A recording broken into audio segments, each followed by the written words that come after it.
Guys, the list of criminals that need to be found is apparently endless because I'm back with part 4, making the total 40 so far, and that's just the people I've covered. Imagine every single douchebag I have not covered. I was watching Unsolved Mysteries over the weekend and it just hit me that what if I've seen these people walking around and had no idea? With their new hair color or beard, I could have just had a convict right in front of me and been none the wiser. What is up, you guys? Hope you're having an awesome day. I'm your host Ayman Hassan and welcome back to another video. Before I expose some more bad guys, make sure to take a second and check out Top 10 Central for some major laughs. But without further ado, these are the top 10 scariest people who are still in hiding part 4. Starting us off at number 10 is Ricardo Ash. This guy has impressive qualifications. He's a gynecologist, obstetrician, endocrinologist, and a fugitive. He pioneered GIFT, aka gamete intrafallopian transfer, which is not something you'd think a criminal could be capable of doing. However, in 1995, Ricardo and his two partners were accused of taking women's eggs without their consent and using it for other patients so they could conceive. 15 children were born from the misuse of these eggs, but he wasn't arrested since technically this wasn't a crime. Worried he could somehow end up in jail, Ricardo sold his properties and fled to Mexico and was arrested in Argentina in 2004. An extradition request for him was denied and he fled back to Mexico where he was rearrested in 2010. He was set for parole in 2011 and was released, but the US still wanted to extradite him, yet he's nowhere to be found. It's been 9 years, no one knows where the hell Ricardo is. And he stole some people's eggs, so he needs to get arrested. Coming in at number 9 is Vasilis Paliaukostas. From the name you can probably guess that Vasilis is Greek and was accused of being the mastermind behind kidnapping industrialist Yorios Milonas. Greek names are very hard, you guys, just give me a break. The ransom paid for him was eventually traced back to Vasilis, making him the prime and only suspect. Then in 2000, he was convicted for kidnapping the CEO of Haitoglu Bros back in 1995 and sentenced to 25 years in jail. In June of 2006, two of his accomplices hired a sightseeing helicopter and then hijacked it and forced the pilot to fly to the prison at gunpoint. Guards thought the helicopter were prison inspectors and let the prisoners be flown to a cemetery next to the jail where they all fled, Vasilis included. He was recaptured in 2008 but escaped yet again a year later by helicopter again. A rope ladder was thrown down for him and his cellmate as the helicopter hovered above the jail courtyard. Guards tried firing at the lady in the helicopter, but she had a damn automatic rifle, so they obviously lost. The helicopter was found abandoned in a suburb in Athens with the pilot bound and gagged. There's currently a €1 million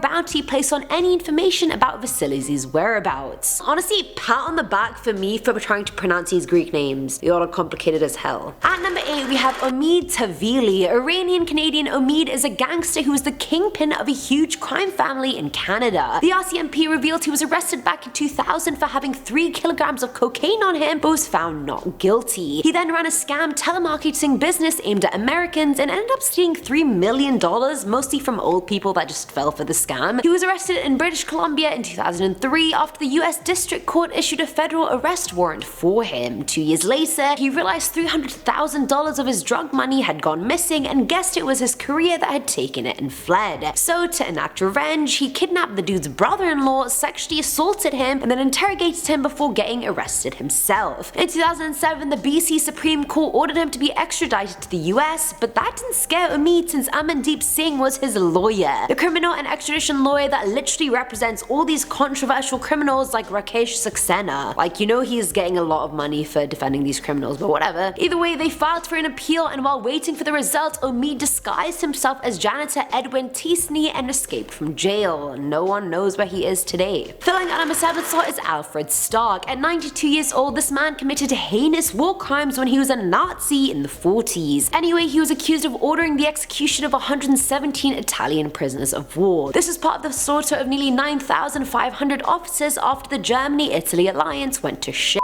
The military court of Rome literally indicted him in 2012 and sentenced him to life in prison, but Germany still refuses to extradite him to Italy to serve his sentence. I've heard about a lot of Nazis that fled to South America and are just living there under new names, but this dude is literally sat at home in Germany hiding in plain sight because he knows the government won't do shit. Like, this man committed war crimes. Those are crimes against humanity and he has to be punished for them. Now at number 6 is John Rufo. Now this guy was the president of CCS, which is an IBM equipment reseller, before he went into hiding, so I mean, the man had moolah. Either way, in 1992 he met with his friend Edward J. Reynes, who had just been laid off from Philip Morris USA, and he told John about Project Star. It involved pitching a fake project to various bank executives claiming they were working on a top secret operation to develop smokeless cigarettes on behalf of Philip Morris. Newsflash, they're called vapes. Either way, John had a company, so it was very easy to forge everything they needed, and because Edward used to work with Philip, they never actually had to contact him. It was all going to plan until 96 when an employee noticed something off in one of the documents. He contacted Philip, then the FBI, and then everything went tits up. The duo had managed to get $350 million, but the FBI couldn't locate 21 million of it, so either way, where did it go? Edward was arrested and John went on the run. He didn't turn himself in and was last seen taking money out of an ATM before never being seen again. His car was found abandoned at JFK Airport and he's currently still in hiding. $25,000 is being offered for any information on him, and he's actually in the US Marshals 15 most wanted list. Coming in at number 5 is Akhlaq Fakir Mohammed Sheikh. The Indian 29-year-old murderer has been in hiding since 2006. Gudrun Kovinu was an archaeologist that was a part of the Afar expedition undertaken in Ethiopia that led to the discovery of the skeleton Lucy. She was working at the Nepal Research Center and had moved there in 1984. For some reason, and no one knows why, I couldn't figure out why or find out why, but Akhlaq stabbed her to death before beheading her. She's an archaeologist, what did she do? Bund Garden police found her head within 7 hours of the murder and arrested him. The police then gave him 2 weeks parole to try and care for his sick wife, but that was the last time he was seen. They're assuming he ran off with his wife and mum and is currently still in hiding. I just don't get what possessed him to do that. At number 4 is Gilbert Winter. British-born Gilbert worked as a jeweler by day and enforcer for the Addams Family crime syndicate by night. Who knew a jeweler's life could be that dangerous? Nobody. But the Addams Family, aka the Clerkenwell Crime Syndicate, is an Irish criminal organisation and is one of the most powerful ones in the UK. They're worth £200 million and have been linked to nearly 30 murders. In 1994, Gilbert and fellow enforcer Ray Barton ended up killing a drug dealer called Claude Mosley with a samurai sword. Which, I mean, fashionable, I have to say. They offed Claude because he was pocketing money from a drug operation run by the Addams Family, and that didn't go down well with them. Gilbert was put on trial for the murder, but since no one would testify, the case was dropped. Fast forward to March 1998, Gilbert vanishes into thin air. He was involved in a weed deal in which £800,000 went missing, so either he ran off with the money or the gang killed him. Saul Nahom, the family's financial advisor who was also part of that deal, was shot months later, so people think Gilbert disappeared so the family wouldn't kill him. Regardless, he's still a murderer and he's still wanted. Filling at number 3 slot is Achimez Gachiyayev. This guy used to serve in the Russian Strategic Rocket Forces and had been accused of being involved in the Russian apartment bombings of 1999 that killed nearly 300 people and kickstarted the Second Chechen War. 4 bombings took place between September 4th and 9th and targeted 4 apartment blocks. The bombs were later found on grounds that Achimez rented with 2 other people who founded his company. After the first 2 bombs went off, he actually called the police and warned them, so maybe he had had a change of heart midway. According to the Federal Security Service of Russia, he was given $500,000 from warlord Ibn al-Khattab for doing the deed. As the case was further investigated, Achimez fled to Georgia and then Turkey. He was last seen in March of 2002 and is still a fugitive in hiding that is wanted for terrorism. Now at number 2 is Pedro Alonso Lopez. Known as the Monster of the Andes, Pedro is a serial killer who took the lives of many. Growing up, his mother worked as a prostitute, which had adverse effects on him. When he was 8, he was caught touching his younger sister, which caused him to get kicked out of his home. He then fled to Colombia, where a man took him in and repeatedly sodomized him, and the abuse continued even from other males after that. At 18 years old, he started stealing cars for a living and was soon caught and arrested. Apparently, while he was in jail, he was gang raped,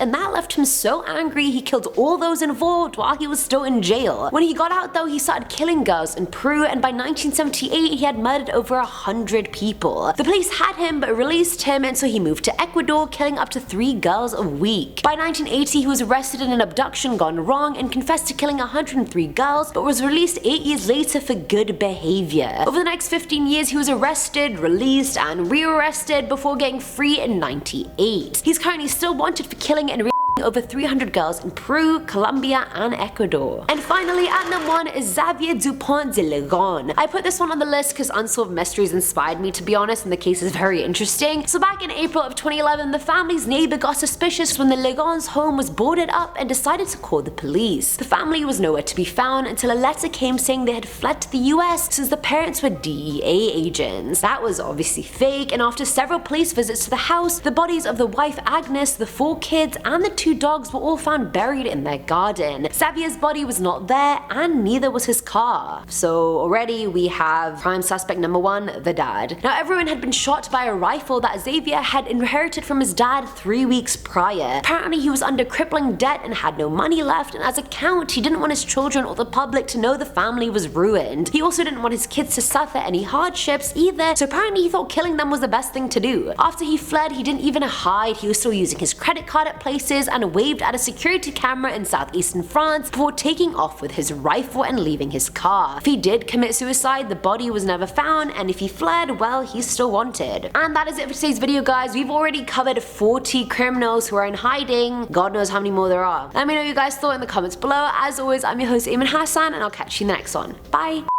And was accused of being the mastermind behind kidnapping industrious... Oh, fuck. After the US District Court ordered... That wasn't a word. Alfred worked as the corporal of the Gebirgsjäger. I know I said that wrong. There's a lot of hard words.